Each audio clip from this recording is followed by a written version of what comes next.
chaotic zone. This is definitely a chaotic zone because again, if we look towards how the zone itself is shifting, right?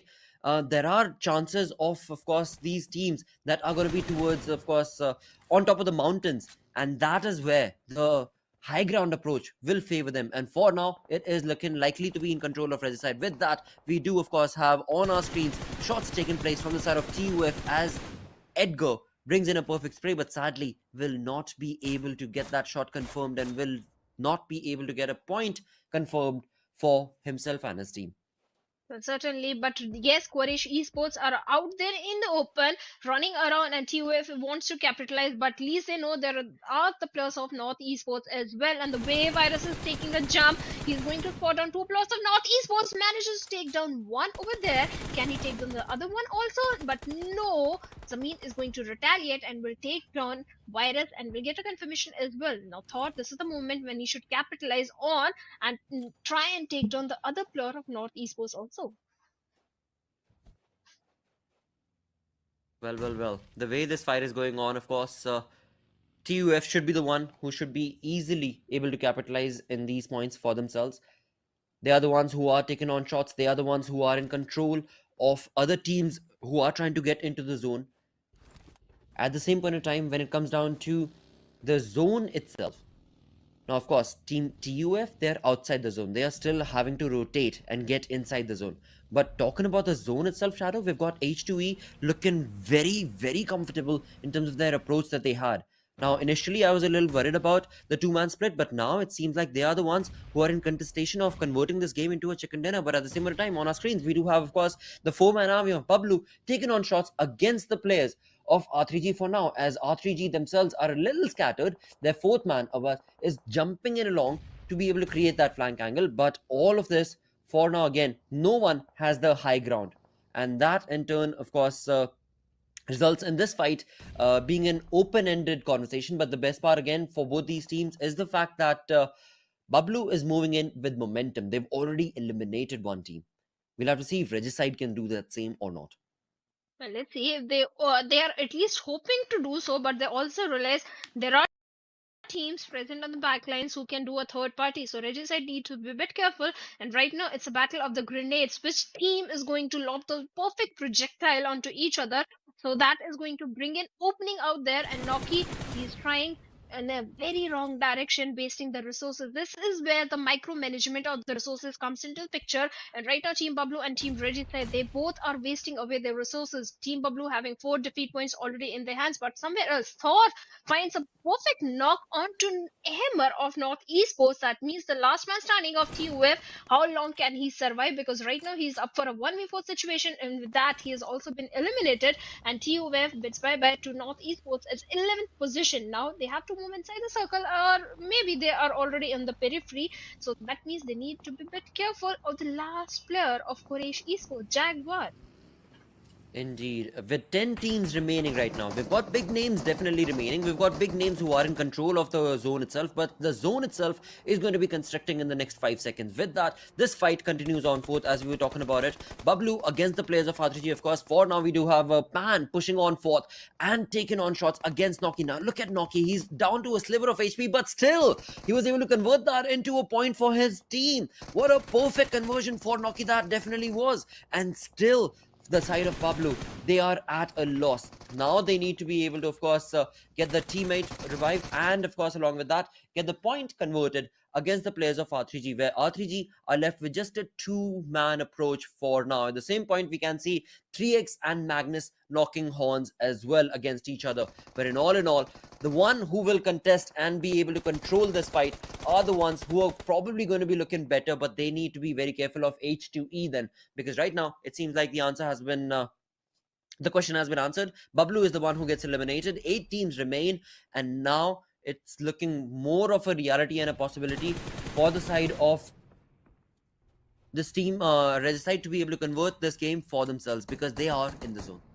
Well, certainly, the odds are definitely in their favor. The position they are having inside the circle is working for them. But right now, Magnus and 3x Esports, they are picking up fight against each other in the fifth circle. Now, Blue is already closing in. And 3x Esports, they have their vehicles ready. But one of the players is still shooting in the direction of Magnus' finisher, who has taken a hefty damage. And look at Mary, the vehicle is about to blow up, and it finally blows up, courtesy to the players of Team what's over there and team 3x how they are going to make it inside the safety of the circle. That's the main question, because Kratos is the last man standing. And what's just happening? Magnus Esports then just walked nearby Malik, who was trying to patch himself up. Now he's paying the price, as Malik is going to put an end to Zen over there. Magnus Esports, they are still struggling to find a safety inside the circle, because the minute they have reached the periphery, TUF Edgar is ready for them.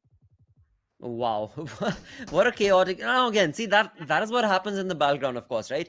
And that is something that is the charm of the game itself, of course. And with that, now we are left with only 7 teams remaining, where of course we do have on our screens the fight taking place, where FS are the ones who are trying to contest. At the same point of time, TUF are taking on shots, and they will be, of course, able to eliminate the players, and 6 teams now still remain. Now the momentum that with which FS is pushing forth, they're looking very comfortable from the north. At the same point in time, finisher was so very close, and it seems like he was still not crushed, and it seems he's going to be the one who's going to convert that fight for himself.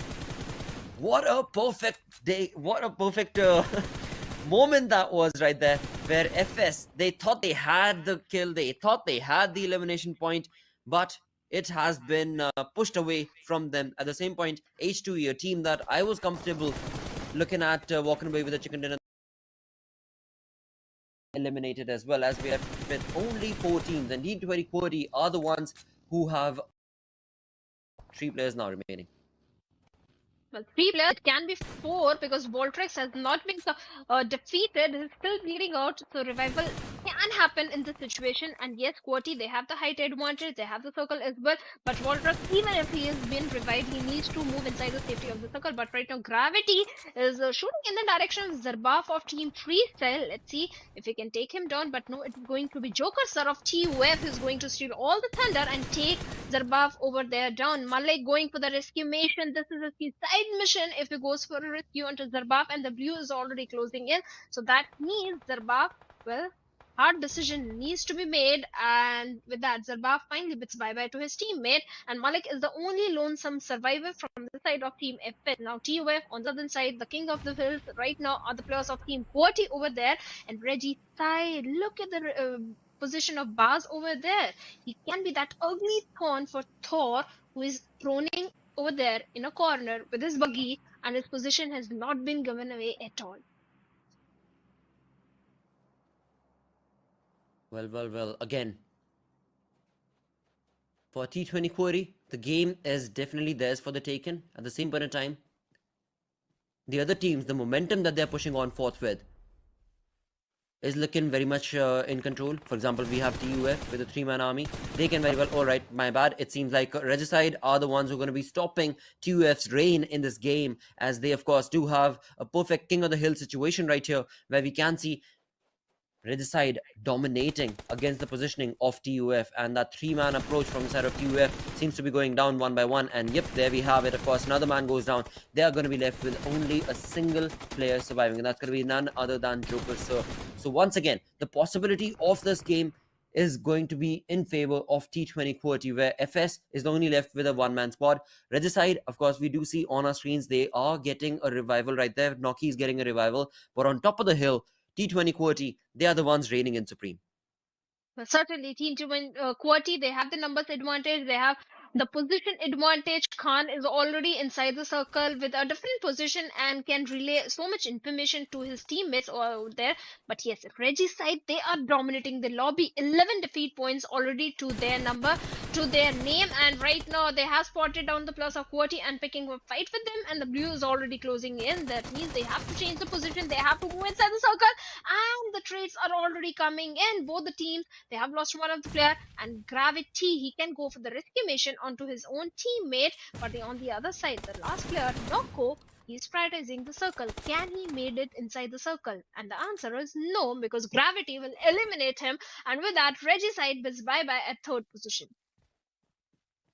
Indeed, with that now, the entire fight is of course single-handed, where we do have FS Malik, but he's the only player surviving against the four-man army of T20 QWERTY. Now we have seen this earlier. A 1v4 situation can be clutched as well, but looking at the position that T20 QWERTY's players are at, it is almost impossible for Malik to be able to convert this fight and this game for himself. The best thing he can do that's exactly what I was thinking, that go out in the blues and do not give away their point, and that's exactly what he'll do. And in turn, it is going to be none other than T20 QWERTY walking away with a perfect chicken dinner for themselves, with 7 eliminations, pushing on to the 6th overall in the overall standings, 22 points in total from this game. Certainly, 22 points and 7 elimination to their name. That means in the overall ranking, they have grabbed the 6th spot for themselves, and it's a very good spot to hold on to.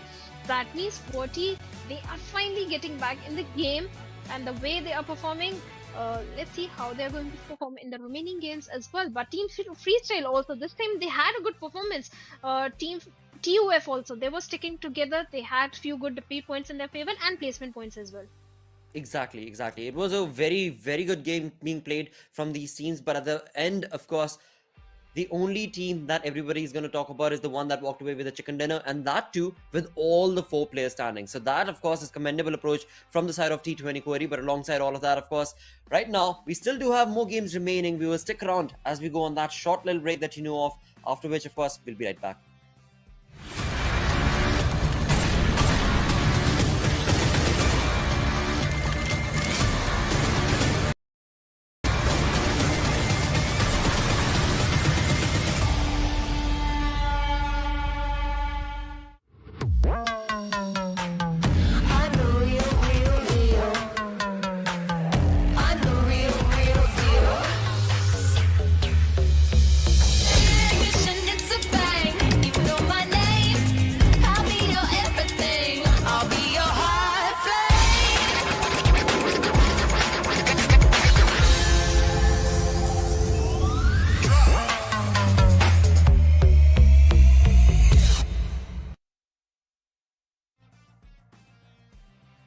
Well, hello ladies and gentlemen, welcome back to PubG Mobile Pakistan Pro League Fall 2022, and brought to you by Oppo. My name is Shadow, alongside me is Lakshay, and Team QWERTY finally got a winner chicken dinner for themselves in the match number 3 of Miramar. Indeed, and what a perfect conversion that was from their side, as they had the numbers working for them, they had the fights, and they had the position. They were on top of the hill, top of the mountain, like we call it, and it all worked out perfectly, beautifully, in fact, for T20 QWERTY. But along with that, let's have a look at who the MVP from this game is going to be. And it is going to be Edgar from the side of TUF. Edgar, the way this guy has been performing today, every single time he's coming in the players to focus or becoming the MVP. If I'm not wrong, it's the second time that he's becoming the MVP, this time with 4 eliminations and more than 1200 damage that he was dishing out. But the healings done is also not so much. That means he was not taking too many shots, but was dishing out. Is definitely not an easy task, and that, of course, we can see for teams it is getting tough.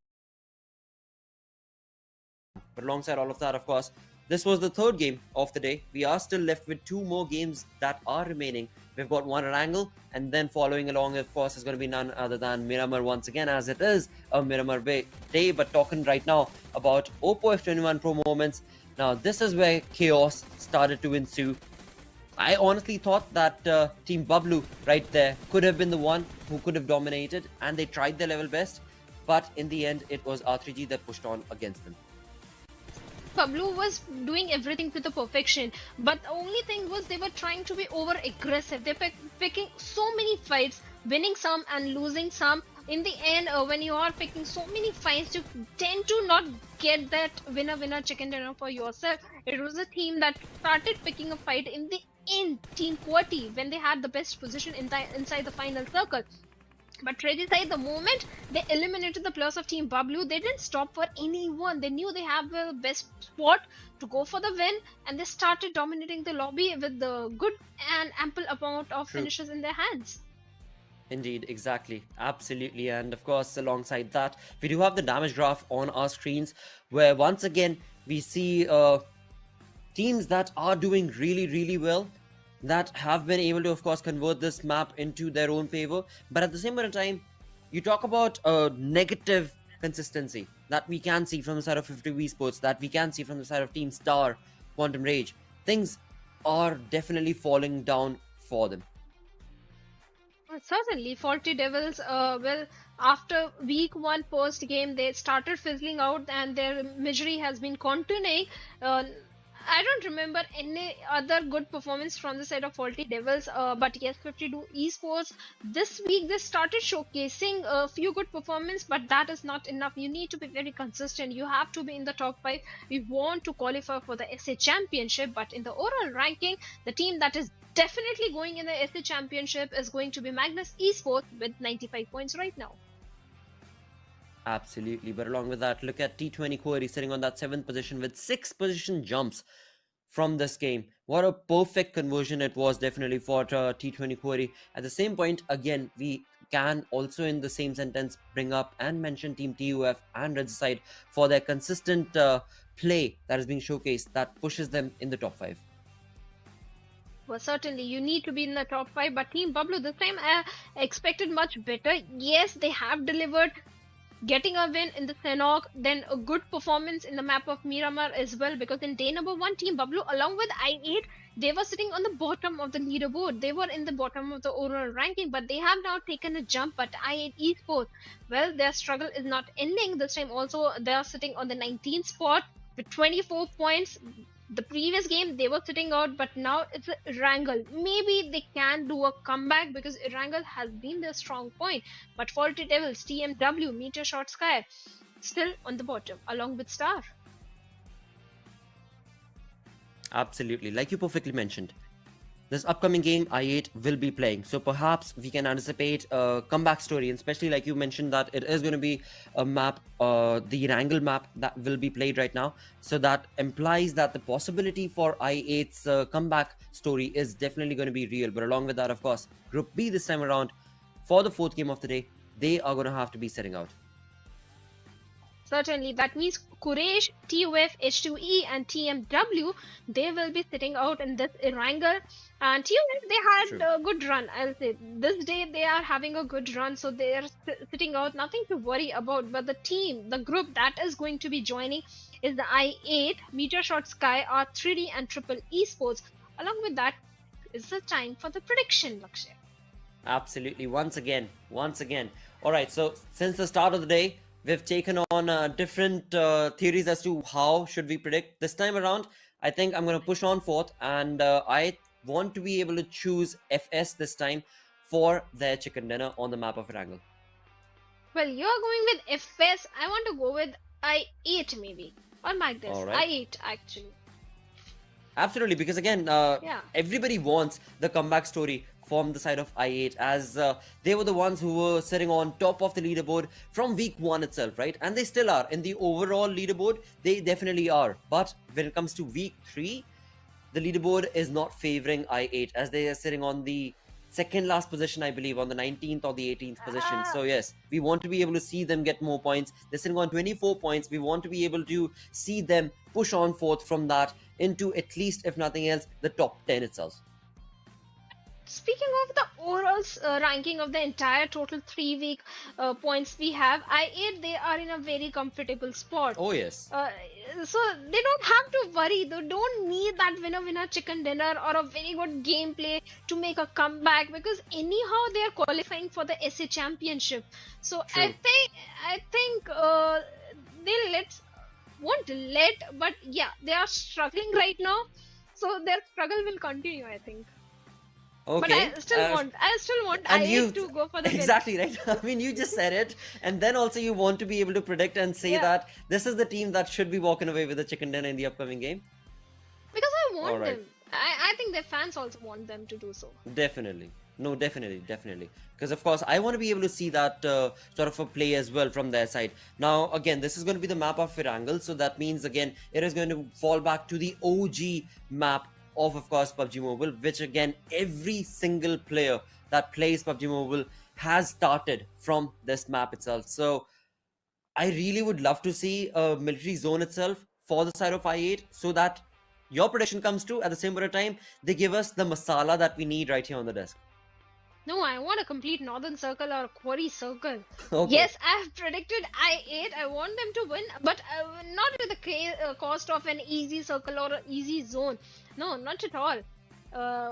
Whatever team is getting that win, they should struggle a little bit for it. Definitely. Definitely, I completely agree. Because again, you talk about I8, we've seen them make those rotations as well from the southern Yeah. military zone, and military island is something that is so almost always so far out the zone itself, but still, I8 are able to deliver, and that is the kind of performance that, of course, we want to be able to see in this upcoming game itself as well, the second last game of the day. Well, certainly in the flight path is going from the side of military base island towards the side of Stelba. Stelba circle is also going to be quite interesting. Let's see where the first circle is going to form, and we know for sure which team is going to drop in military base island. That is going to be I8 Esports. Grounders will go towards the side of Primorsk, which has been their drop location, and this time looks like Team Bublu is also going for the ferry pier area. Looks like it. Definitely looks like it. Now, the grounders, we know they love to go towards Primorsk. We know that FS, they love to go towards the ferry pier.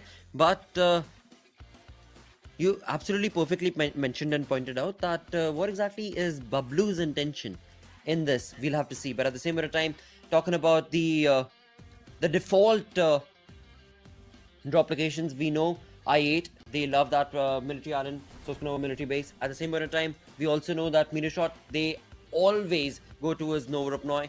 But now we'll have to keep a keen eye towards where the first blood situation, the first elimination is going to be brought in from this game. Now, 3x we can see are creating a very spread out zone. And look at that. You pointed out you want to be able to see a northern zone, and there we have it, Shadow. And looks like the prediction of the previous game might come true this game, because 52 Esports, look at them. They are already heading towards the northern side. That is going to be Silver area. They can easily capitalize on that position. Even Team Star would have been happier had they dropped in towards their previous drop location, that is Siverny, but this time they picked the shorelines towards the side of farm, and now they have to travel all the way towards the Siverny or maybe towards Rozok. But Rozok is going to be full of action this time. Indeed, this is a tough zone, because we've got at least 20 to 30% of it towards the northern side water line itself, the water shore itself. Now, as it starts constricting, the teams that are going to be making that late rotation, they are going to be in a very difficult predicament. But we'll see how it pans out. For now, again, talking about just the first blood situation itself, there are so many teams that are close proximity to each other. So the first elimination can be brought in from so many of these teams. Right now, we have Triple Esports right next to the position of T20 Quarry. At the same point of time, towards the northern side, we can see that North Esports is also very close. But at the same time, it seems like 3x are the ones going to be starting this battle for themselves in this battleground, where it is going to be none other than Zibian going down from Bablu.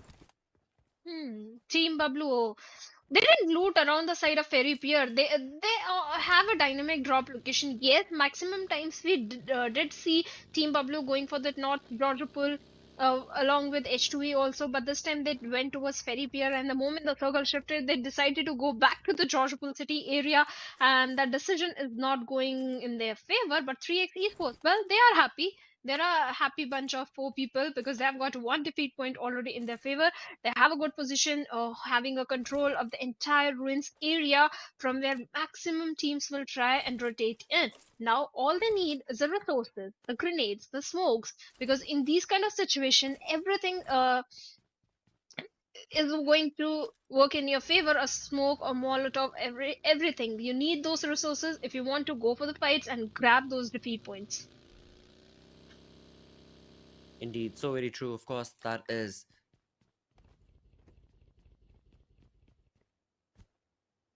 For now, of course, we do have 3x esports on our screens as they get acclimated with that perfect elimination point that they converted against Bablu, where the shots were taken place against Zibian itself. Now, that was the first blood situation, but after that, of course, this is the map of Firangal, so things do tend to slow down a little, just a little, in the first 5 minutes to 8 minutes. And that's exactly what we're witnessing right now. But along with that, look at the beauty of what PUBG Mobile offers and the detail. The again, this is the reason why throughout these years, this game is loved by the entire world itself because of what it offers. But yes, it is very difficult to be able to, of course, get that chicken dinner every single time it's a battle, and for which this time around we'll have to see as to who is it possibly going to be. 52 esports from the northern side, they have the control of the zone, they have a very good opportunity. But once these teams from south start making that rotation, then things are going to get a little chaotic, a little difficult, for which we'll have to see as to which team will it be that'll come up on top. Well, certainly, even the team present in the Yasna, if they go for an early rotation and grab the Sivoni, which is completely isolated right now, they can still be in a good spot. Quantum Rage can be the team to do so, but it looks like it is going to be Team Star because Team Star is also heading for a very early rotation. They might want to find residency towards the side of Sivoni because Team Pablo this time, they yes, they lost one of the player if I'm not wrong, well, at least they were, yes, the Bian was lost in the process, Yep. but they have found residency in geographical area. But how is I8 going to go in this circle? Because usually we used to see I8 used to go for a very late rotation, but this time they are already heading for an early rotation. And they have to. If they don't start this rotation right now, then it is going to get because majority of the zone is towards the northern side. Mm. Now to get, that's exactly what we were talking about, that to be a part of this zone, to be a part of this game, you have to be able to get that early rotation done. If not, then things are going to get that much more um, difficult and critical to be able to convert the game for yourself. But at the same time, I'm liking the approach that TFT have.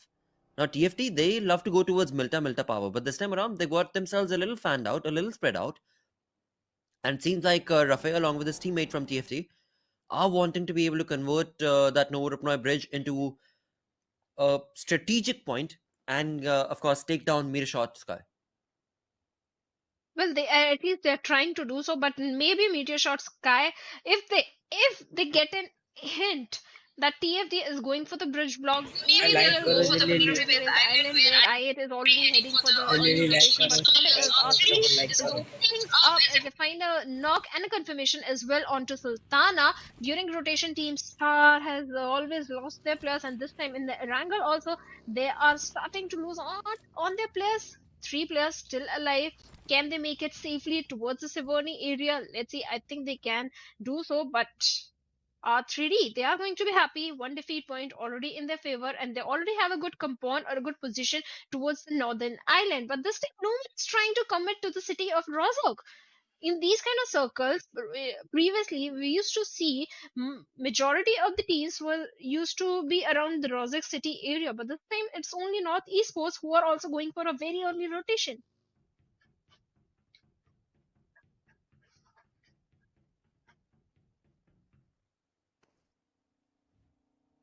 But talking Magnus Esports, they are still in the Pochinki, and I8, well, they have decided to take the path of rotation from Pochinki itself. That means Magnus and I8, maybe they can collide with each other, but right now things are getting interesting on the Roarupna Bridge area, where, like Lakshmi mentioned, Polity Devils are going for the bridge block against the side of Meteor Shot Sky, and Meteor Shot Sky, they have gotten information. They have already taken damage, and the way Rafe is holding on to the position, he better be careful because if he gets taken down, there is no chance of a rescue or a revival coming for him.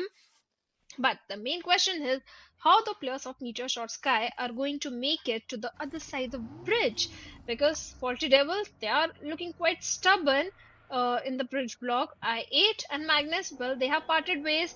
One team is heading towards the aparts area, one team is going, I8 is going towards the little eastern side, but Khatir, what just happened? He knocked himself down from a moving vehicle, and Sadboy is going to capitalize on that, and Ash is already on a very low HP, and he'll see what can he do to help his teammate out, Ash, over there.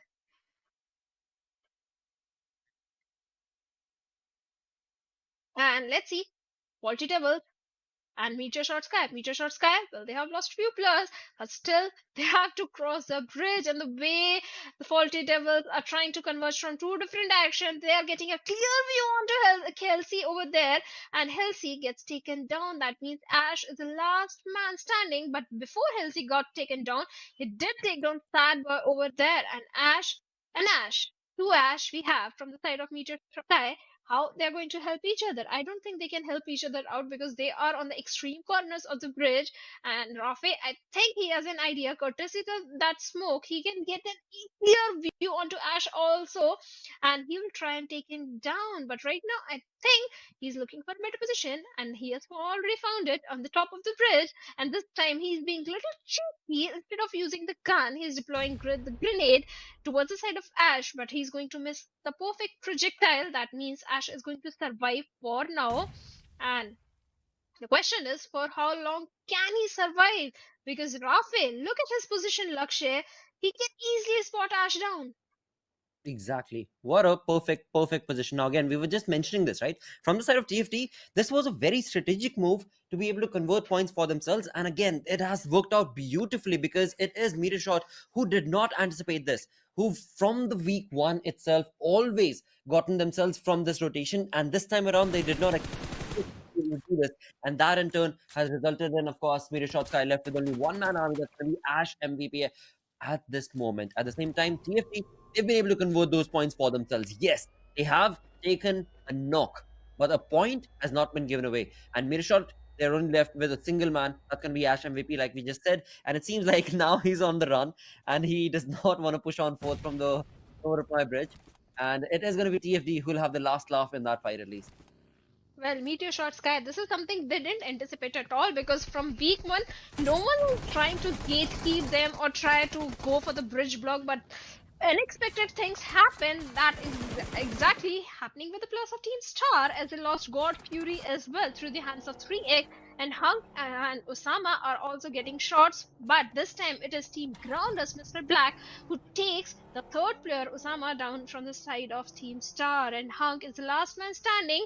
He has to go for the position points, because this time, this particular day, nothing is working for Team Star. Every single time they're getting caught in the rotations. But right now, 3X and Grounders, they are locking horns with each other. Indeed, I'm trying to understand the same thing as well. For Team Star, they're getting caught off so badly that thing, of course, for now, they still have an opportunity. Of course, we do have all the 16 teams still remaining as we move towards the 13-minute mark into this game. But this is where the real battle starts in the background. Because now we just saw that the zone has shifted. And the zone, again, as it was favoring towards the northern side, has already focused itself towards the north.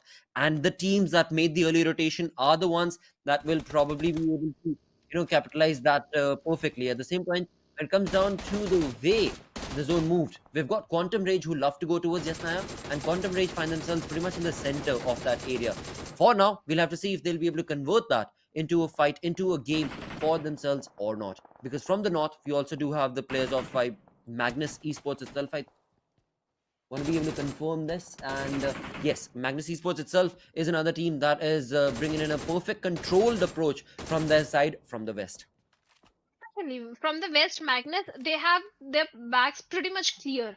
They are holding on to the periphery. They have the complete control of the western side. But on the other side, Quantum Rage, they are going to be pretty happy of the decision not leaving the main island and go for the early northern rotation. But right now, all the teams, like you also perfectly pointed out, they are going for the rotation towards the Yasnia side, and that is where they're suffering the casualties. R3 destroyed just survive, not esports. Well, they have the big apartments of Yasna City under their control. That means they can get as much information as much possible on the teams rotating from the open area, and they can get good defeat points from that particular spot as well. But in the epicenter, we Indeed. have Triple Esports.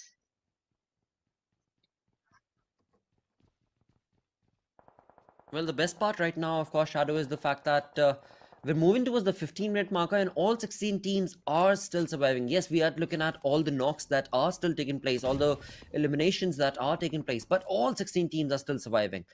Now, that itself clearly showcases the fact that when it comes down to this OG map of Erangel, every single team knows every nook and corner. And that is why the conversion of that elimination of team is looking difficult for now, but not for long. Because as the zone has moved, the teams are already trying to rotate. That in turn has pushed them so very close. Towards the top right hand side, we can see so many teams are in close proximity in this ES9 itself that one wrong angle peak, and that could be the end of you and your teammates. Alongside that, of course, on our screens, of course, is going to be the grounders who are in close proximity against the players of Quantum Rage. But in all, 4 seconds and the zone is going to constrict once again. I believe it's going to go down south, and there we have it. Again, it is a chaotic mess. Erangel is always a chaotic mess. In all of this, look at how Magnus is approaching, right? From that western front, there is no team but the only one in purple, that is Magnus, who are in control. It can be I8 as well if they decide to go for the western path, because right now I8, they are on the southern periphery of the circle. Maybe instead of going for the eastern rotation, if they go for the west, they will be rewarded, because in the eastern side there are so many other teams present. But look,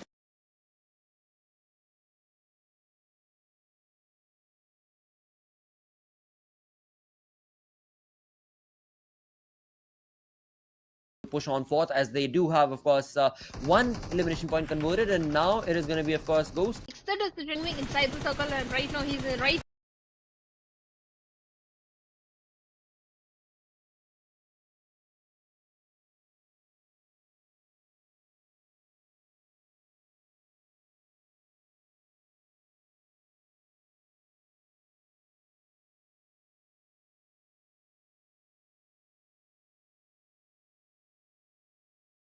Holding on to the little shack over there near the C building, And and F FZ or or the the Pro Pro Plus Plus are are still still waiting waiting patiently patiently on the stairs. for the sorry player यार of वो नहीं Pubg लग गया था यार to come आप out लोग and फिर make it भी लाइक effective in the करते day, रहो यार because they लाइक are करते sharing रहो the फटाफट same like family, like the like का very बटन same भी दबा दो compound, यार बीच and बीच में Quantum reached और 4 minutes सब्सक्राइब fought करवा in दो यार eliminate मेरे फटाफट बढ़वा दो Damasi from the side of subscriber यार Buffalo, and with that he आपको got कब a से win बोला by है यार again फटाफट 8 to बढ़वा 6. Subscriber Absolutely. With 7 teams remaining now, we are left with only 22 players. And of course, the position for these teams isn't that much, isn't that many. Now, in all of that, I8, a team that I was just talking about who seem to be in the comeback, have already lost all their players.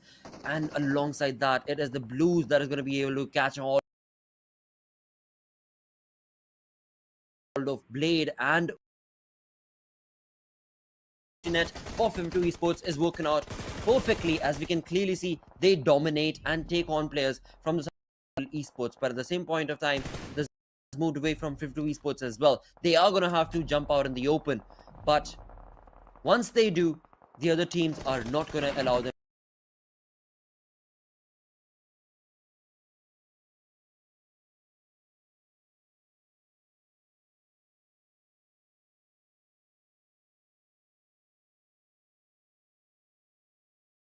to do so. Alongside that, T20 Korea, as we saw the final player can't go down from their side, as we are left with only 6 teams remaining now.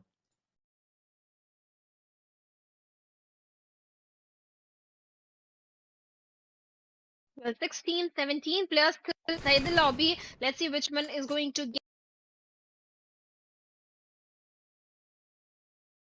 get that winner chicken dinner for themselves, because Quantum Rage from that position, they are raining death and destruction everywhere. 11 defeat points already in their favor, and right now they have their loss of triple E cover for themselves, and the moment they are going to come out in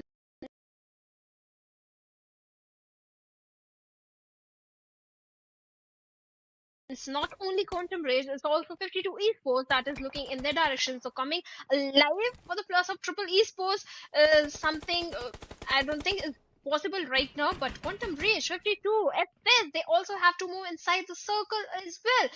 How they are going to do so, because the moment they're going to step out in the open, it's not just one team, it's other two teams, 4 plus, shooting in your direction, and along with that, Triple Esports as well.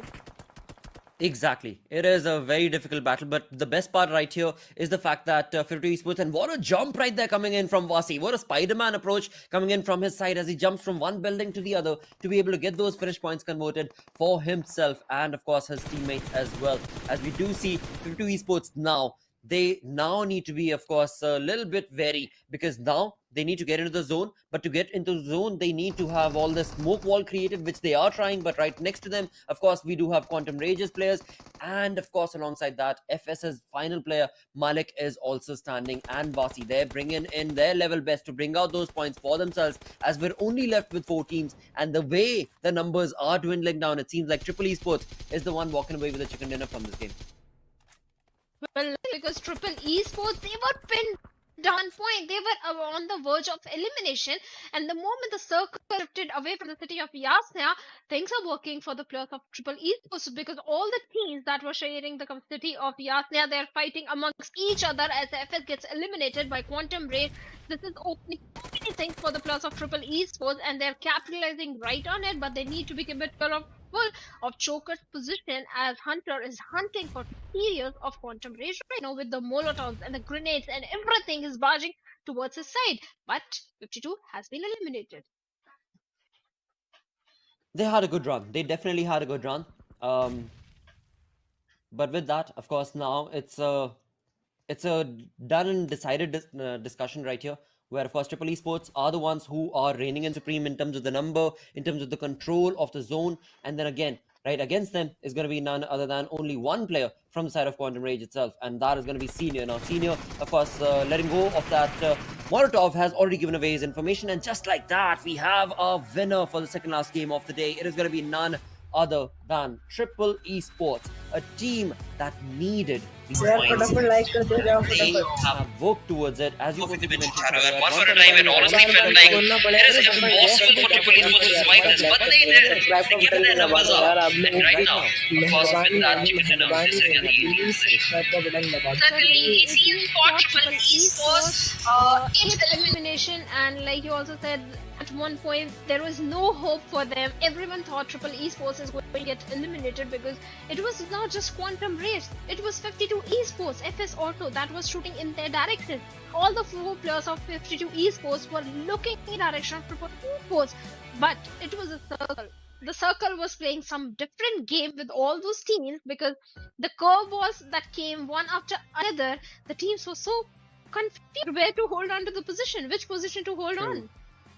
Exactly, it was a tough one. And again, you talk about the zone right here on the Wrangle map. It was a chaotic one. It definitely was a chaotic one. So many curveball shifts that took place that, of course, put every single team that were in Yasna, that were in Compound, left out to nothing, because that safety net that they thought is going to be theirs and the game could be theirs was taken away from them as the zone shifted away. But with that, of course, the conversation right here will go on forth as we'll go on a short little break. Stick around. We'll be right back.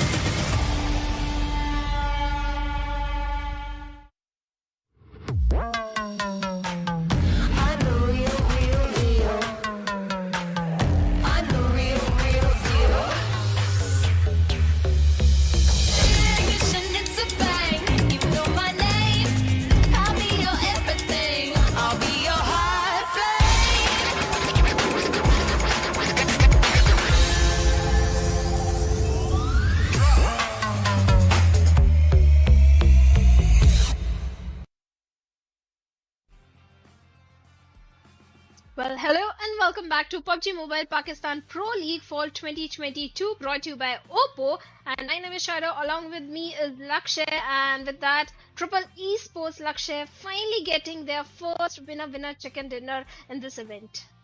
What a perfect play that was from Triple Esports. The way they converted this game in their favor. Again, nobody could have anticipated or predicted that to happen, but they did so gracefully, in fact. With that, of course, we move on through to the MVP, where Quantum Rage's Senior, again, he was the final player remaining from the side of Quantum Rage, and Senior stood his ground for as long as he possibly could. Along with that, of course, 5 eliminations awarded to him as he's the MVP. Even the IGL, I have to say, Quantum Rage IGL, pretty impressive calls were coming from their side, because when every single team was going for the northern rotation towards the side of Livorni and that particular island, Quantum Rage held their grounds in the city of the Yasna, and so the players of Triple Esports as well. They didn't leave that compound till the circle forced them, and that is what paid Quantum Rage and Triple Esports in terms of placement and the defeat points. But in the player focus, we have Goku also, Spark also of Quantum Rage, Triple Esports, Hunter with 5 elimination, and this time I8 also performed really good, as IQ is also becoming a player to focus on. Exactly. Oh, definitely. I mean, again, you talk about week 1 and week 2, the way IQ was able to control the fights and the way he was able to create those flanks. I still remember IQ definitely from I8 is a player to be wary of, definitely. But right now, as we push through towards the match ranking itself, again, like you perfectly mentioned, a perfect outing for I8 as they walked away with only 4 placement points but 7 eliminations. Generally So like the करो यार, aggressive bar streak bar that बोलना we पड़ talked रहा है, about in the subscribe का beginning button भी segment from दबाओ I8 bar bar. was definitely और delivered सर on. लाइक भी करो, सब्सक्राइब का बटन भी दबाओ फटाफट। So this time they are having 5 defeat फटाफट points in their दबाओ hands, सब्सक्राइब का and बटन, Turnip नहीं is तो going लाइक for the कर दो bridge यार, block लाइक नहीं, inside of सब्सक्राइब का Meteor बटन Sky, दबाओ who यार। perfectly placed a यार bridge camp please over there, मेरे यार over मेहरबानी there, होगी and यार, then आपको executed प्लीज one more. दबा So दो यार, later on also they like का managed to बटन secure दबा दो 4 यार, defeat points भाई in के their साथ favor. That कर was दो very यार, मैं unfortunate. Please Sad boy please playing a please. very mature and a आप perfect सब decision लोगों to की try this मेहरबानी as a होगी, circle, फटाफट लाइक का and बटन leave the दबाओ, humans out सब्सक्राइब there का in the बटन दबा दो। open to fight against the side of I8, but they didn't anticipate that yes, Quantum Rage Goku is keeping the crosshairs onto him.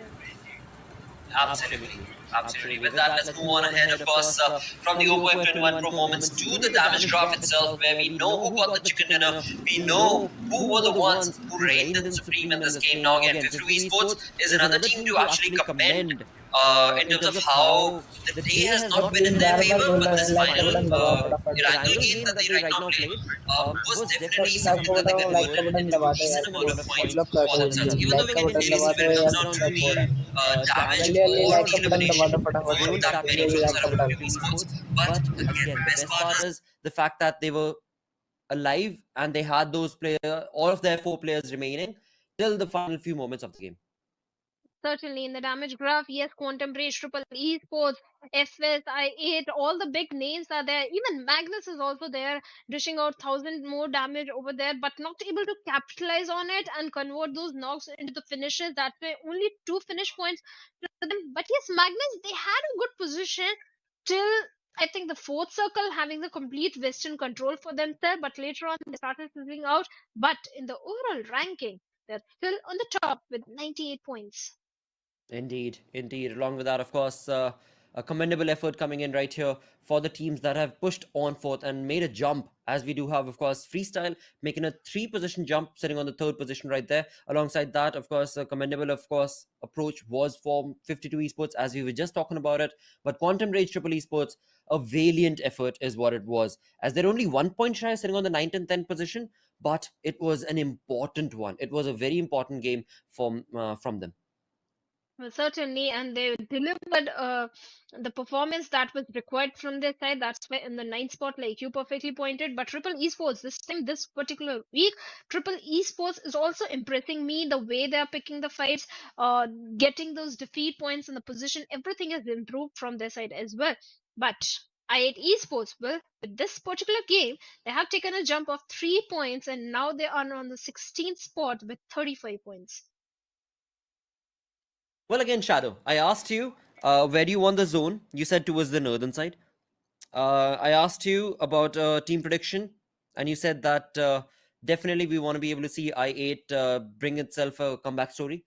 And it seems like, well, everything worked out perfectly because that is exactly what the storyline is till now. It worked out perfectly. I8 were able to bring themselves back up in terms of the aggression, in terms of the way they rotated. Again, the zone was not working in their favor. We spoke about that, and you said that no, it should be better if the zone does not favor them. And again, kudos to you. So with that, we move on towards the final game. of the day, which is going to be played on Miramar, where of course Group A will not be participating, Shada. Yes, Magnus, Tita, Team Bablu, and 52 Esports, they will be sitting out. But with that also comes a question, Lakshay, the prediction for the final game. Which team do you think is this time in Miramar is going to get the win? Well, see, so this entire thing that I spoke about was because it seems like whatever you're saying is coming true. So perhaps to start the day off, I asked you, and perhaps to close the day off, I'll ask you again for the final game. What team would you want to predict? You're And not that's going the to be exact same that happy. I'm going to choose. You're not going to be happy about my prediction. Okay, let's see. I want 52 to get a win this time because the way the smart gameplay is coming from their side.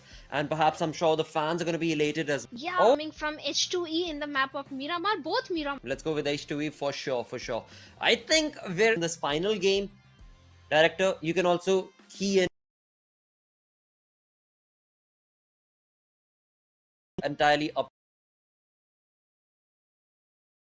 Yeah, it's definitely a very good prediction because after all, the way the consistency is being showcased from and the road comes down also means a southern circle is going to be very interesting this time. Very critical also, of course. And I was just about to point out and mention this as well. I mean, you honestly just read my mind. I was thinking about I8 as well because I8 in this Erangel game, they showcased a perfect comeback story from their side. They showcased a perfect the aggression, the synergistic approach that we've seen from them from week 1 was all there in this particular game. They only walked away with 4 placement points, but so many elimination points. So yeah, that's a little bit of a fear that I have that okay, maybe I8 could be one of those teams that might be able to capitalize and bring in points and perhaps even walk away with a chicken dinner for themselves. But we'll see. From our side, of course, H2E is confirmed for this final game's prediction. Certainly. And now I want to change my mind. Let's give the teams a northern circle, complete northern circle. Since we have so many teams that likes dropping in towards the southern side, that is going to be a very interesting mix when everyone has to go for an early rotation towards the southern northern side. I think that is going to be very interesting. I will 100% agree with that, but not for this game. For perhaps tomorrow's games. All right. Why I'll tell you. Because the ruins. Like if I'm playing the game, I always go towards ruins. It's one of those extreme ends that nobody wants to visit, but it is such a cool place. Just like you talk about Oasis. And now for that ruins, 52 Esports is almost always there. On the map of Erangel, they love to go towards Savoni. On the map of Miramar, they love to go towards the ruins area. But this game, they're not playing. So therefore, I will not back you for the zone to go towards that side. But apart from that, 100% would love to have that zone go towards there and perhaps favor 52 Esports. Maybe 52 will be happy if we see a northern circle because when all the teams are busy fighting amongst each other towards the southern side, 52 will be reaping the benefits of their position inside the circle. But we are already second guessing what circle is going to be there. Exactly. We also need to realize that 64 players are in the lobby that are also offering the offerings to PUBG gods for their favorite circle. That is so true. Therefore, I gave you the liberty to choose because last time, before the game started in the pre-game segment, we spoke about every single thing that took place, right? I spoke about, right, perhaps if you're choosing I8, then maybe it should be a military-based zone. You're like, no, we do not want it to be. We wanted to go towards the north, and it went towards north. And I8 performed beautifully and perfectly, even though they had to make a rotation, even though they had to fight their way through the entirety of it. And again, so therefore, I'm definitely keeping my hopes alive, keeping my fingers crossed that this time around, once again, your prediction comes true. And yeah, we'll see who gets that prediction point correct or not. Well, if H2 yeah, that's true. But the chances are little less. But still, I want the performance that H2 is delivering today and day before yesterday also. They are showcasing the skills that they can be the contender for that winner chicken dinner in the map of Miramar especially. So, see what's gonna happen. Definitely is the case, and definitely is a possibility. Um, let's see. But along with that, of course, we do have the flight path on our screens as it starts all the way from the west, from El Pozo, and this time around, in fact, it's going to be majorly favoring towards the northern side. Once again, if we had 50 esports, would have been a perfect approach for them because they go towards the trailer park and ruins area. But right now, the majority of the flight path is going to be favoring towards north. That means perhaps the anticipation, at least from my side, for the zone is going to be towards south. Is going to be towards south. Maybe towards Chumasera, maybe towards Impala, Porto Parecio, which we've not seen for a while now. But let's see where the zone is going to be. In fact, more importantly, is going to be where the first blood situation is going to be created. Which team is going to be the one that'll be up front? As of now, as we talk about the northern side, we've got Triple Esports, all four players moving towards the northern side of El Pozo, and they don't need to worry about anything of that matter. Right south of their position is going to be TFT, but the teams that are going to be in close contestation, all right, well, there we have the zone. It is a basic zone, a normal zone for Miramar, where of course it brings itself towards La Bendita, Los Leones, pretty much being the center. But the first blood situation again, I still am questioning as to what team could it possibly be.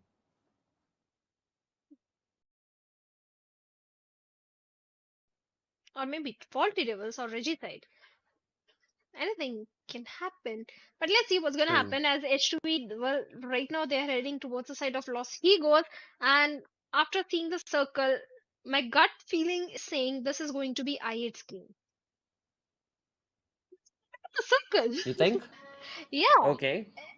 win at least a very good performance from this side, Oh yeah, and definitely. Grounders I as mean, well. true. Definitely. No, I will definitely second that approach because the momentum is definitely going in IH's favor. The zone is definitely going in IH's favor. But I don't know why I have this feeling that perhaps in the last moment the zone is going to move north and it's going to go towards Lavender and in IH's favor from the previous game of Wrangle. Well, certainly, I8 tends to leave the city of Los Leones, go to the city of Los Leones, and have a complete.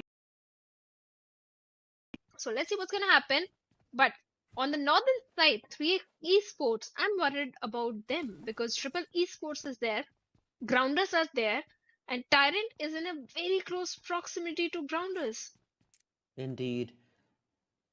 So this is one thing actually, because this is the map of Miramar, we know that the initial game is going to be a little slow. So perhaps we can take out the time to even talk about this that I've been thinking about.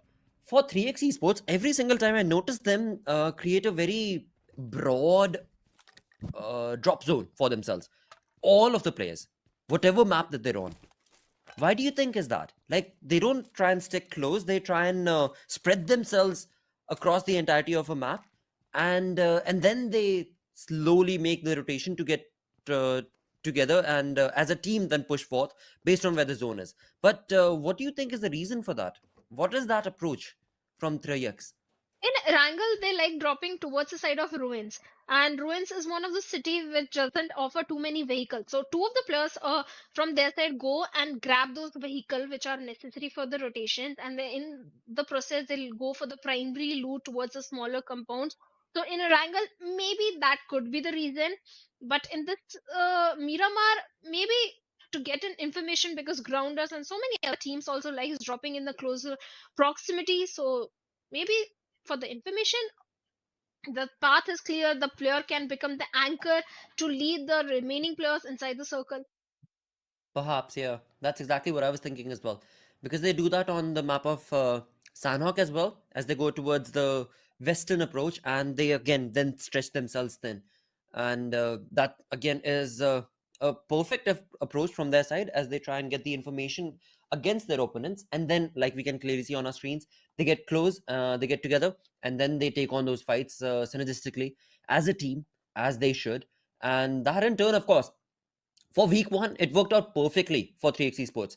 But now that approach seems to be a little fizzling. But again, I cannot say that because to start the day off, 3x Esports were the one who walked away with a chicken dinner. So yeah, it is a perfect change of strategy in terms, I can say, that I've seen from this team, and it works out perfectly for them. But again, right now it's only 6 minutes into the game, as we do have Regicide getting closer and closer against the players of 3x Esports.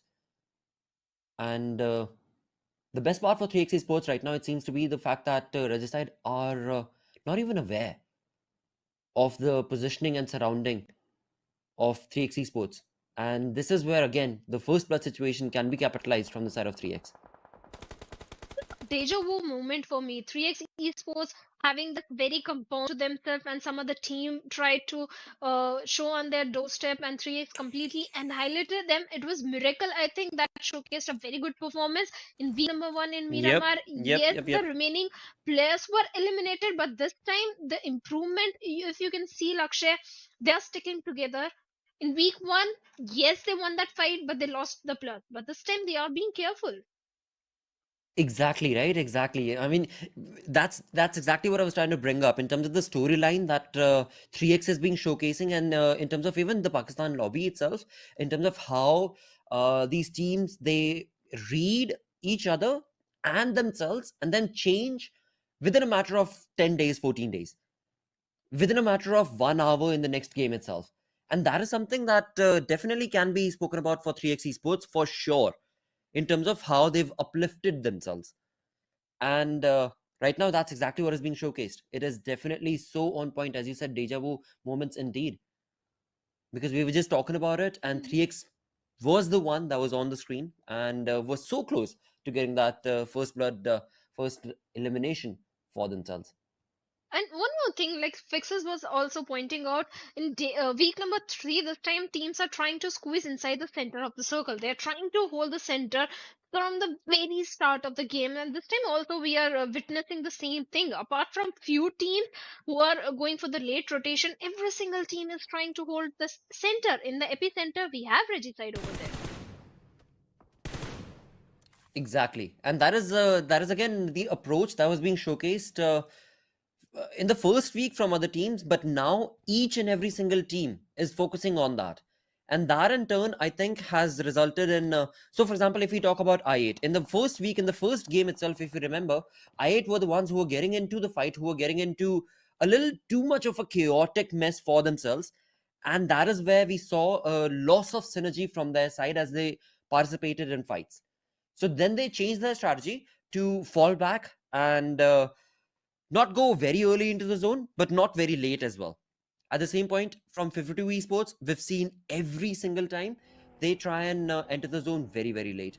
From the side of Mirashot Sky, we've seen every single time they try and enter the zone very, very late. But we'll come back to that conversation because that storyline has definitely kind of changed from the starting to now. But with that, talking about now and on our screens, we do have only a few seconds, and of course, the zone is already constricted. But on our screens, we do have T20 QWERTY, Khan, and Voltrix against the players of TMW. Now, TMW, there is one player apart from M7 who's on the left hand side of what we're looking at, and that can be a very crucial and critical position for TMW to convert a point for themselves.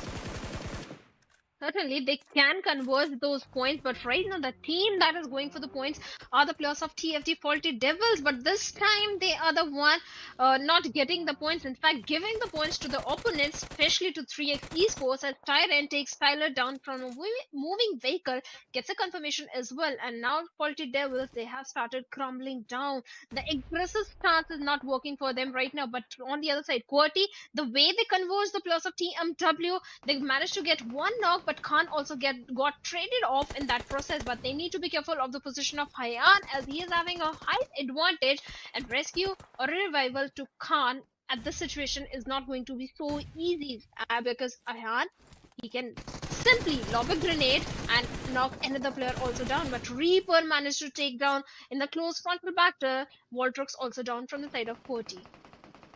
What a perfect conversion. What a perfect fight this was from the side of Team W. I mean, Hayan, as you were mentioning it, that position is exactly what I was talking about. That angle that he created was such a beautiful one to be able to convert this fight for himself. But now it seems like the player, Gravity, from the side of T20 Quality, he is looking flawless in terms of how he's approaching things. And right now, he's the one who's going to be able to dominate and get this fight in his favor, because right now, TMW is only left with one player, that's going to be M7. Now, M7, if you remember, in the first week itself on the map of Erangel, we saw him take on jumping shots and of course was able to bring down and mow down his opponents. But this time around, he's facing T20 QWERTY. Gravity, 420 boy, as well as Khan, they stood their ground, they took on that fight, and then it's all thanks to Gravity that the domination came in force, and M7 is now the only and the final player remaining for TMW. And this is also a deja vu moment because Triple Six, like you all pointed out on one of the game, he in fact usually from the side of TMW, he's always the one who goes for the placement points because he's the last man standing, and he manages to be in the top 10 at least. So I hope this time also he get good placement points for himself and his team as well. But talking about the circle, Picado is completely unoccupied, and Team FS, they are scouting the area. They need to be a bit careful as grounders are also in the close proximity from the northern side. The very team we were talking about, Team QWERTY, is also present. And the moment they are going to hear any sort of commotion, maybe they will decide to do a third party, which we don't get to see too much in the map of Miramar. So possibly they won't do it. But right now, they are also surrounded by too many other teams that are also trying to rotate. But talking about grounders, let's see what's going to happen. Absolutely. And with that, you talk about the zone itself, which is going to be favoring the players of the grounders. Now, it has moved towards Picado being the center, where indeed we do have 3X's players. Again, 3X is one of those teams from the first week itself. They are the ones who make that early rotation to get in the zone. And this time, definitely, once again, it is favoring them. And along with that, of course, the zone takes another curveball shift.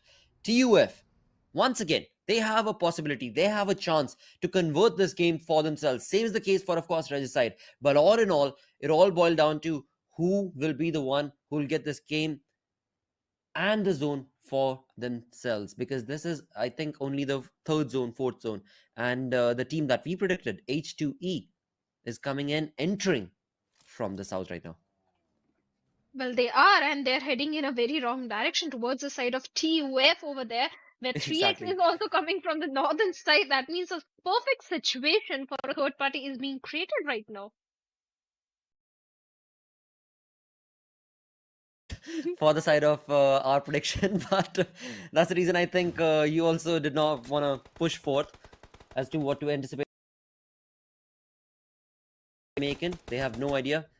It is going to be a troublesome one for them. At the same point, on the other front, we do have the grounders on our screen as they jump in from the northern side, if I'm not mistaken, and they have been brought down to a 3-man squad. Now, right around them in their vicinity, they do have a couple of teams that they are going to have to be careful of. One of them, I do believe, is going to be FS, and they are taking on perfect shots, but FS themselves have a little bit of a trouble of their own that they need to be worried about, and that's going to be in the name of Meteor Shot for now. Now, talking about the compound, yes, it is in favor of FS, but the high ground is in favor of Meteor Shot, and so the fight can be a little risky for FS to convert this, but we'll have to see, because again, we are looking at 56 players remaining, but all 16 teams are still surviving.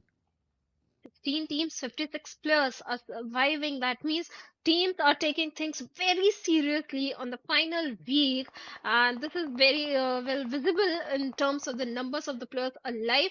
But Meteor Shot Sky, well, they're creating the flank angles as well, but they also need to be careful because other teams are also making their moves, and anytime anyone can spot. Like R3D just spotted the plus of Meteor Shot Sky, but the blue is already closing in. So R3D, good decision from their side not to fire any kind of bullet, any bullet in the side of Meteor Shot Sky. But I'm not worried about FS right now.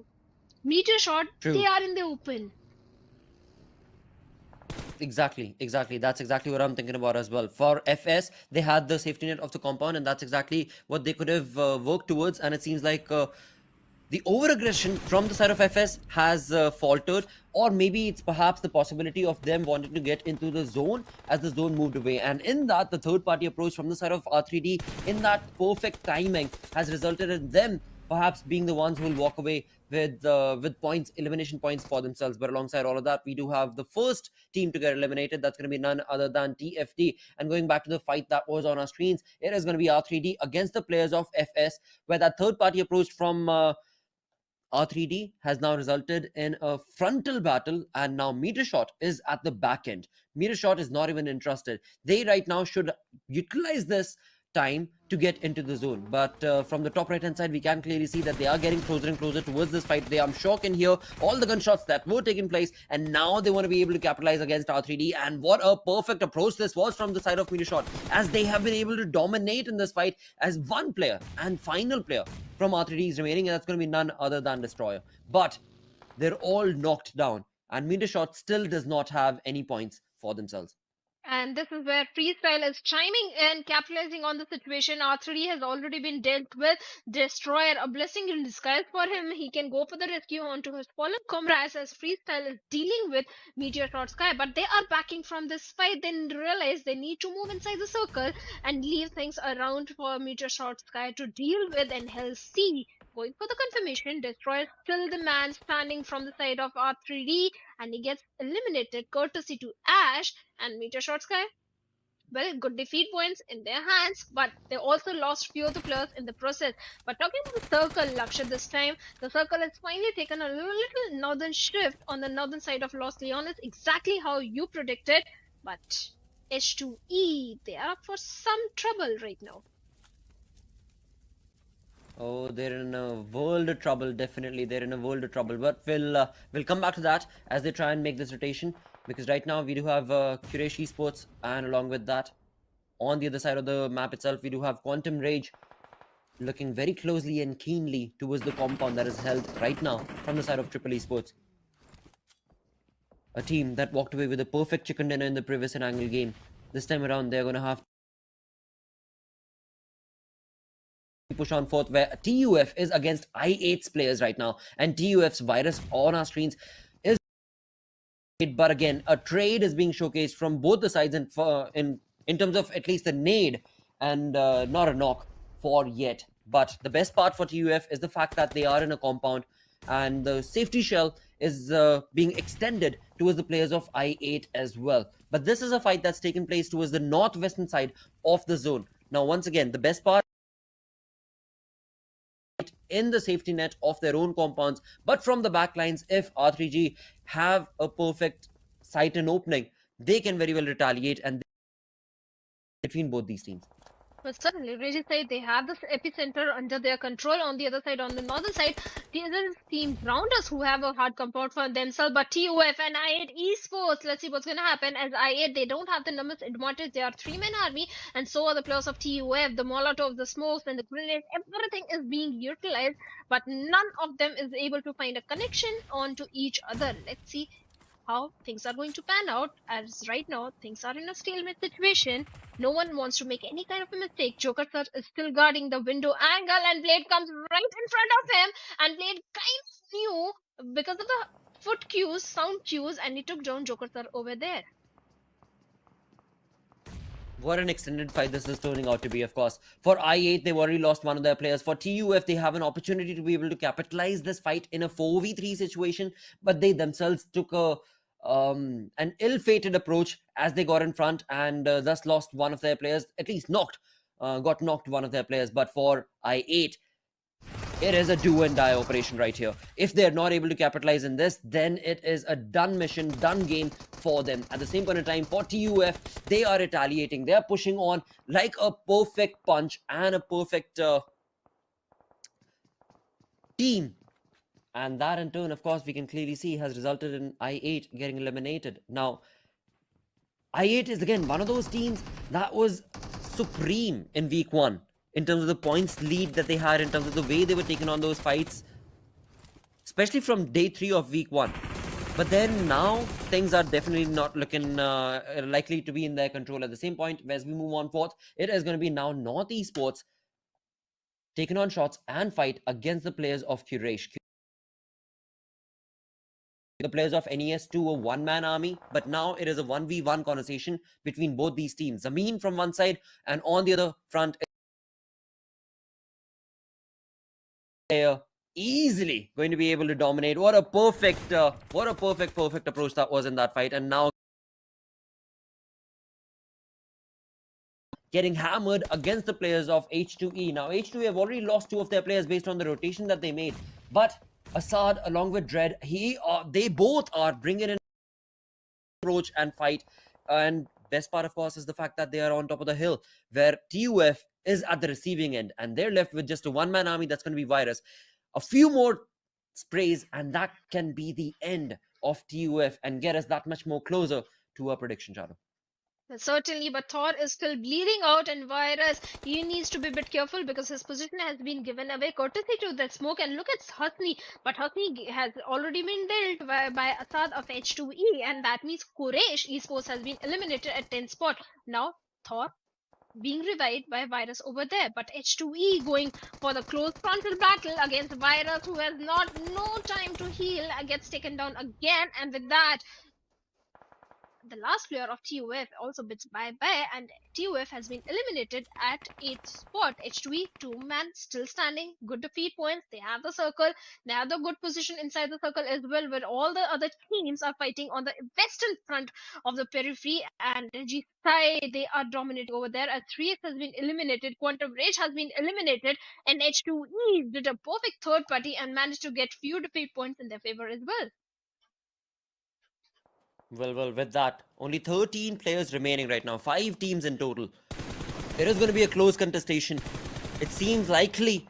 Well, I don't want to jinx it, so I'm not going to say anything. But yeah, definitely for now, Regicide, they are the ones who have the numbers going in their favor.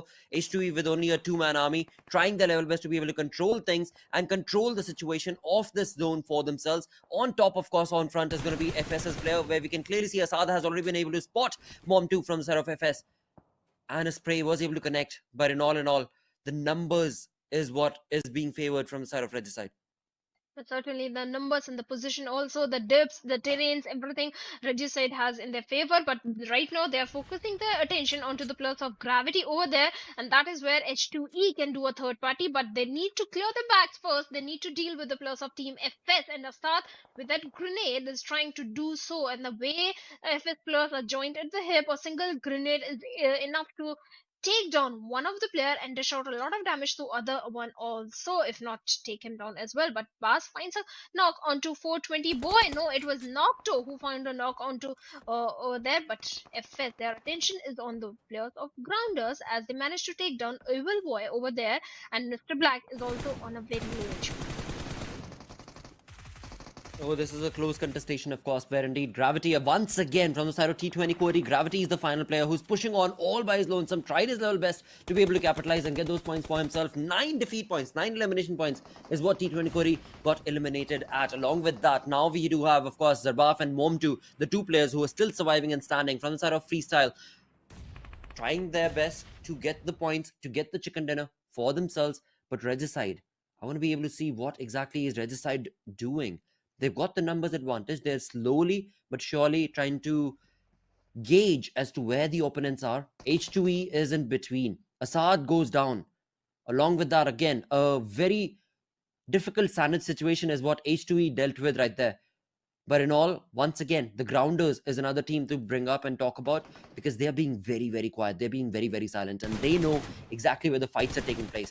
But again, the position is something that is being favored from the side of Regicide, as well as, of course, H2E and FS. Dread, he tossed the last smoke he had in his hands, and Regicide, they are still hunting for Dread over there. It's not going to be very long when his position is going to be given away. Regicide having the numbers advantage. Dread up for a 1v4 fight against Regicide. How he's going to deal with the situation, that's the main question. But Regicide also, they don't want to overextend right now, because they do know there is enough smoke that they won't be able to spot exactly where Dread is. In the process, they don't want to lose out on their player as well. But on the other side, FS, they're picking fight with the players of Grounders over there as they're closing in the distance, and finally smoke disappears and Red's position comes out in the open and Red side eliminates him. H2A has been eliminated. Now 3 teams, 9 players still in the lobby. Absolutely, 3 teams, only 3 teams. We've got a 3-man army coming in from the side of the Grounders. We've got a 4-man approach from the side of the Regicide team and a 2-man approach from FS. Now, who's going to be the cheeky one? The Grounders, they've been very, very quiet. They've been very patient. They know exactly where the fight is. They understand that their positioning is at a lower ground. So therefore, they've been very quiet in all of this affair. But at the same point, it is Regicide who I believe should be a little bit more careful, because all the crosshairs now are going to be focused on them. They've got the numbers advantage, yes, but they've made such a loud noise that all the other teams are now going to be focusing on them. From the Grounders, like there is a little bit of a bifurcation that's been created right here, where FS is bolting on and pushing on against the aggressive team of the Grounders, and the Grounders being at the receiving end, being at the lower end of this entire hill, and the location itself is just not favoring them. But at the same point, again, FS, they are going to have to be very, very careful as they take down the Grounders, because now they've let know of their position to Regicide as well. Certainly, and Grounders, they didn't anticipate this at all. All players in a single vehicle. Vehicle gets blown up, and Team Grounders has been eliminated at third position, as the last player who was left behind also has been dealt by Freestyle, and Freestyle, looking so very aggressive, managed to take down one of the player of Regicide down, and the other player also took a lot of damage. And with that, the winner chicken dinner finally comes to Regicide with 10 elimination and total of 25 points. What a perfect game. What a perfect conversion for the side of Regicide right there. Pushing all the way up to 8th position in the overall ranking, 25 points in total, along with, of course, 10 eliminations. A perfect conversion for Regicide right there. A very much needed approach that was required from Regicide, and that's exactly what they worked towards and got it working. And of course, the synergy was showcased right there as they took the fight, as they were able to approach from every single direction and were aware of the entirety of the fight taking place. And the best part was that they were on top of that hill. Certainly, I think that was the main reason they were able to capitalize, because the position they were in, the IGL's decision of holding on to that particular hill area was so very good that they were able to capitalize and get a win for themselves, because all other teams, they were struggling with the position only. That is so true. That is so very true. But with that, we are now pushing on to a short little break. Stick around. We'll be right back with the post-game analysis.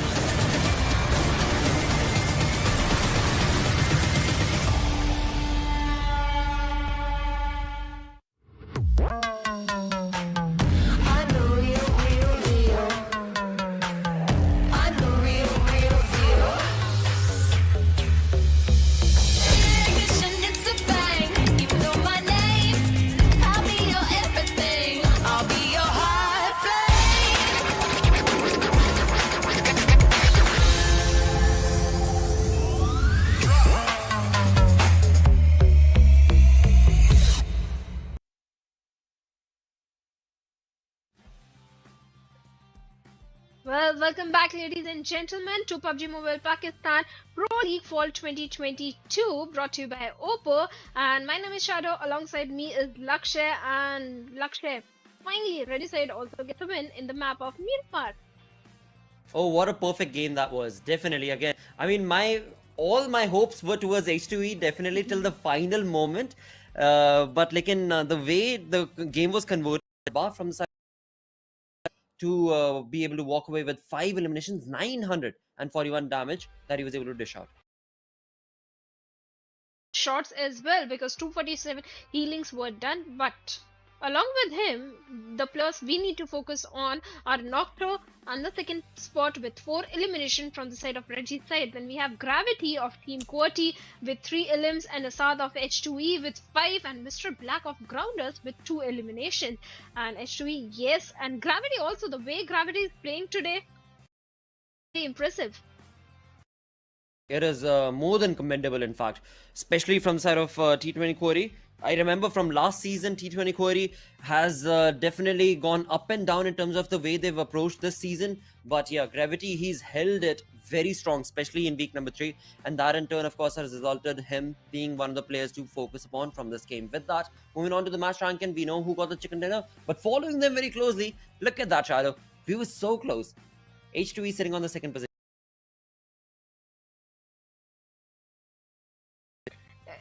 9 eliminations. Yes, but it was my prediction. Now, so they are not getting that 15 placement points. They will be on the top. Everything they will get, but they won't get that 15 placement points. But yes, a very good gameplay coming from so many other teams. Also, TMW also tried to go for the aggressive stance. This time, it didn't work out in the favor. Although the situation turned around in their favor, but the way Gravity and Team Quoty, entire Team Quoty, turned everything in their favor, that was quite impressive. Even I8 also, the way TUF annihilated completely I8, that was also quite impressive. Oh, definitely. Again, I mean, I8, I think all of their book secrets, right? Yeah. They've all been read. They've all been dealt with from the opponents. And now they all know, the opponents know, the entire lobby knows how to deal with I8. And this final moment right here, again, the Grounders, the only thing that went bad or wrong for them in this Oppo F21 Pro moments is the fact that they were at the lower end of that hill. And that in turn resulted in them not being able to convert the game for themselves. Well, certainly, but having a look at the damage graph, it was Team Regicide all over the place. More than 200 damage, 2000 damage they were dishing out, 10 defeat points for themselves. Even Freestyle Grounders also were dishing out a lot of damage, but it was H2E that was able to convert that damage into the elimination point as well, because 1318 damage H2E was dishing out and 9 defeat points already in their. Damage graph, Shadow, look at Mhm. I8 right there. Right? In the previous game also we noticed Yeah. I8, we were talking about him.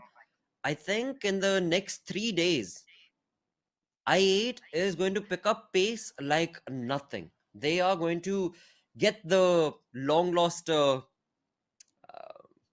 should I say? Goodwill, long lost points. All right, let's just say points, long lost points that they are not being able to get in week number 3. I think they're going to be able to capitalize on that in the next remaining 3 days. The way that they are playing right now, because 1,000 damage and only 3 elimination points converted for them. But moving away from that conversation towards the overall ranking itself, the storyboard itself clearly indicating the fact that Magnus Esports has been very consistent without a chicken dinner. They're sitting on the first page. Along with that, of course, we move on towards the second page. Now, this is where a lot of ups and downs have taken place today. Certainly, lots of up and down. And talking about the up, Grounders, they have taken a jump of 3 points, and right now they're sitting on the 12th spot with 53 points. Finally, all the teams that were on the bottom in week number 1, they have started to replace the top teams and be on the first page of the overall ranking, because this time, even the Faulty Devils, right now they're sitting on the 20th spot, but still the way they are picking the fights is impressive. Yes, they are picking few bad fights, because of which only 4 placement points, but look at the elimination points, 21 elimination points, only 3 less than 3x esports who are on the 11th spot. Exactly, exactly. What a perfect name in that. Faulty Devils. I mean, they definitely are showcasing the devil in them by bringing in 21 elimination points. All they need to focus on is a little bit more of that placement point. And that's what we've seen and that's what we've noticed as well. One good game, and these teams end up jumping 10 positions, 8 positions. But with that, let's move on ahead and have a look at the kill leaders, elimination leaders that are going to be in front of us. And definitely, Gravity, his name ought to be there. Yes, I8 has dropped down a little bit, but Gravity from T20 Purty. So Quarish esports, that means any minute we can see these two teams going up against each other. But right now 52 esports front height advantage have spotted on few of the players. Let's see if they're going to pick up a fight, because they are on the bottom of the leaderboard. They need the position and the finish points as well. But Magnus esports rolling, closing in the distance towards the players of R3, picks up one, going for the confirmation with his teammate. Can he pick up the second one? Also faster, being very fast with that UMP45 is going to pick Walker, and Destroyer is going to go down with that headshot. That means R3 esports not looking good at all. It's the last player that is surviving from the side. Well, not looking good, definitely. But what an amazing performance right here from Faster and Roland. The conversation that was taking place, the synergistic approach that they had in terms of the fight was absolutely pristine. Two sprays coming on from both the directions. There's absolutely these players were as you move towards a two-man approach that is left by their lonesome. But as the zone has shifted towards the fourth, TMW I8 looking very comfortable in the center, and same is going to be the case. Well, certainly, talking about faulty devils also not leaving the safety or the compounds because they know any close proximity. 52 having little bit of the distance to their advantage. But Teen Wolf is the guy who is going to pick up multiple players. He picks up one also on Rex. That means Triple Esports. Absolutely, quite a chaotic mess. This is on the other front. This is turning. When TFD, they are pretty much stuck. Bublu themselves are stuck because both these teams know exactly where they're at. Now TFD, they've made the decision to absolutely just move on ahead and try and get that aggressive streak that Bublu knows against them. And it seems like that is exactly what they're going to be doing. But will that be enough? Because the three-man approach from the side of TFD, do they know Zibian is going to be on top of their heads? And on the back rather, Dani tries to overcome and crossfire, but that's just not going to be the case because he will be shot down as well. But Zebian, that perfect UMP approach from his side up on top from the heads of TFD's position is going to be bringing in a lot of damage, but not for long because the damage has been done. Now all Zebian can do is just hold on for the best because his teammates are going to try to get him that cover that he needs because all by his lonesome, he is out of options as of now, and he is definitely burning, and there we have it. He is being burned down to a crisp. Bublu's players are trying their level best, but of course they are just so far spread thin that there is no way a two-man army from the side of Bublu can take on the players of TFD for now. Pan and Teen Wolf are able to set a crossfire, which they are trying to do. They can stop the players of Team Faulty Devils. They can try to win this outnumbered fight as well, as long as Pan don't overcommit to this fight. He's trying to deploy a few of the good smokes to deny vision to the players of TFD. Leon OP with that vehicle is already trying to make the rotation inside the circle. No, he's trying to make sure the vehicle is safe because from the backside we can see the players of Team Quantum Rage As well. They can also do a third party. So many third parties are happening, but somewhere else the players of Team Wave are also falling down by the hands of 50 Esports, and third, the last player is still not sitting silently from Triple Esports. They're going to the knocks, going for the confirmation as well.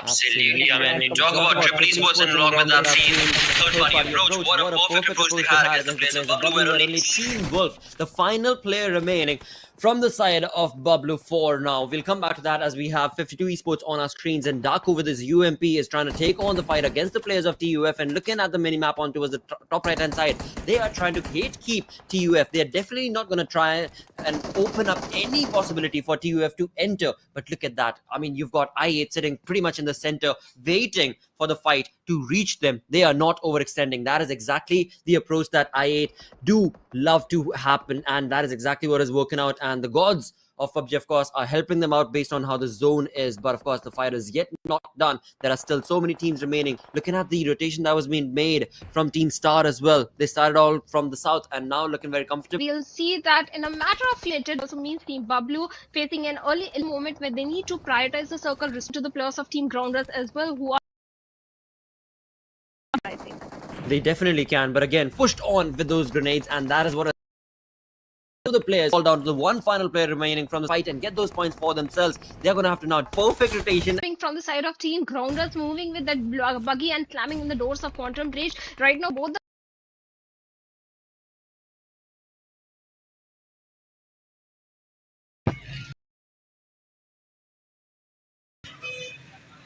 यार मेरे सामने like कर दो, मैं देख रहा हूँ यार, फटाफट लाइक कर दो. Casualties, but the rescue and revivals are going on for either side, but Team Grounders are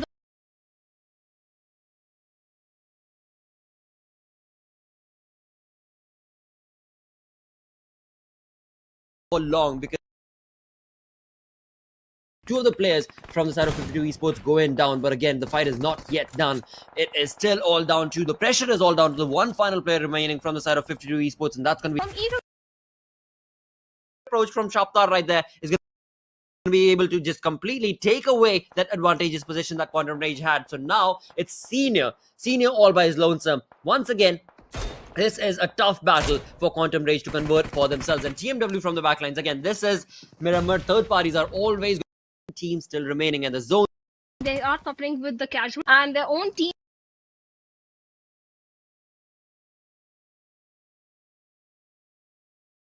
Of Quarish Esports out there in the open is not the position to pick up a fight, and Quarish Esports is going to eliminate Meteorot Sky on the 8th position. One defeat point to their name, that is good start, but they have to move inside the circle as well because the blue is going to close in any minute. Absolutely. We are left with 7 teams remaining right now. I8's, of course, IQ, the man, of course, who's known for the way that he's able to bring 2000 IQ plays, is now up against. And that one player from TFD, of course. Like करो फटाफट। हम 10 के या 20 के like करवा दो फटाफट। देख रहा हूँ मैं यहाँ पर अभी 10 के लाइक तो आना चाहिए मेरे पास। जल्दी करवाओ। कर दिया तो कोई मसला नहीं है, जल्दी जल्दी कर दो। कर दिया तो आप लोगों ने।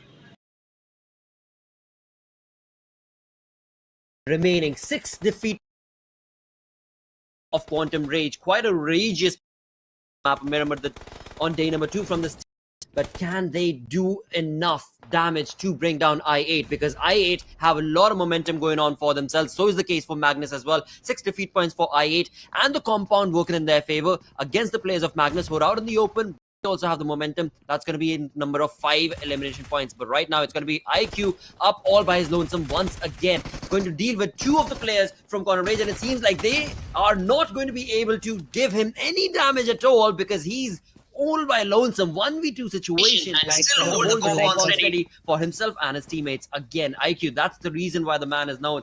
Incredible performance from him, and still a 4-man strong team I8 with 8 defeat points, looking very set to be able to convert this into a contender for themselves. Well, certainly they can, but Magnus Esports also can turn things around in their favor also, because they also have the majority of the control of the real estate. They have all the 4 players alive.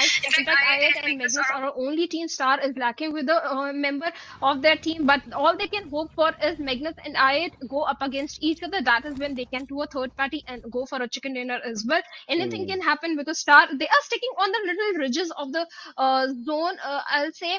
But they need to be careful of a single player of Magnus Esports who can stop them, who can prove an ugly thorn in the track. Because look at the position of Drawlin. One single grenade from this side, Star, well, 2 players might go down. Exactly, and the Blues are already catching up to Team Star, so a very tricky position that Team Star is in, but an advantageous approach from the side of Magnus as to how they've spread themselves out on the minimap as well as on our screens. We can clearly see the kind a lot of pressure is going to be on Faster as well as Drawlin, but their opponents from the 2 individual angles is so beautiful, and the communication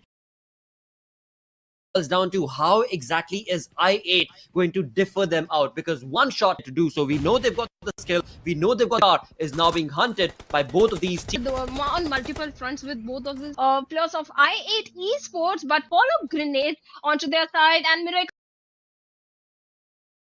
the grenade might connect, but he's going to survive the grenade. I8 revive their own teammate, but Finisher is not going to stop. He has so many grenades and molotovs. He's using them all and gets another teammate. Now Miracle knows there is a possibility or the grenade is going to connect, but what stands towards the side of Magnus Esports. Absolutely. I mean, I8 for quite a long time. He definitely is getting a little bit of damage as well. He needs to drop down, but of course he needs to get that information before he drops down. As far as Magnus is concerned, again, 3 of the players are brought down to almost a capitalized, but again, as far as their utility is concerned, they are not left with many. Small little ridge is going to be great. Now I8's IQ, we've been waiting for a point for himself or his team, but now this separated because it seemed like they had the entire control. So many utilities were spread against Miracle, but Miracle was able to give him one more point before he's eliminated from the game. And there we have it. I had the advantage and the X factor. Of course, Stars Miracle helping them out, thus resulting in I8 walking away with a perfect chicken